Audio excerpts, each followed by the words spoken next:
Welcome to Carbon's DIY Garage. Today we are working on the Chrysler 200. It's a 2014. It's got the 2.4 liter dual VVT and it's got the LX trim. Today's project is to replace the PCV valve on this vehicle. It's got about 145,000 miles on it. It's new to me and I don't know if previous owner ever replaced it. So we're gonna go ahead and just knock that out. The part is sitting right there. It's really inexpensive. I'll leave a link in the video description for that. And I'm hoping that replacing this is a pretty painless job. The first step is to get the engine cover off, and since mine does not have the ball studs that actually attaches it to the engine, I just pull it off. Piece of cake. On this 2.4 liter engine, the PCV valve is actually right on top. I don't know how the access could be any simpler, but we'll see if the devil is in the details. The first thing we need to do is to pull the vent line off of the valve. So we'll go ahead and wiggle that loose. Right, easily done.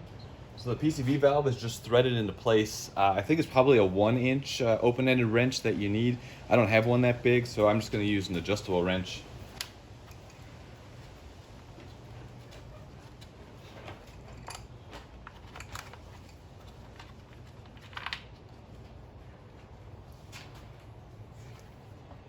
And there you go. It's as simple as that. It was not torqued on very tight. It's all plastic, so you definitely do not want to over torque it. But this is what the old one looks like. Shaking it, I can hear the ball rattling around in there, so it's probably fine, but I don't know how old it is, so just go ahead and replace it. Here's the new one. It looks the same, a genuine Mopar part in this case. So we'll go ahead and thread it in and tighten it down.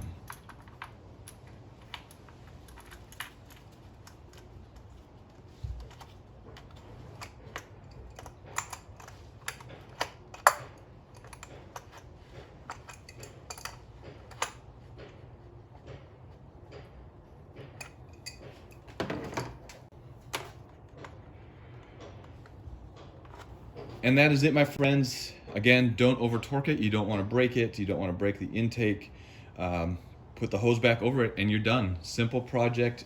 This motor for this particular piece of maintenance is great. Easy access, easy job to perform, cheap part to do. No reason not to do this regularly. If you have any questions or comments, leave them in the comments section. Otherwise, until the next video, be sure to subscribe so you can see when that video gets posted, and we'll see you then. Have a good one.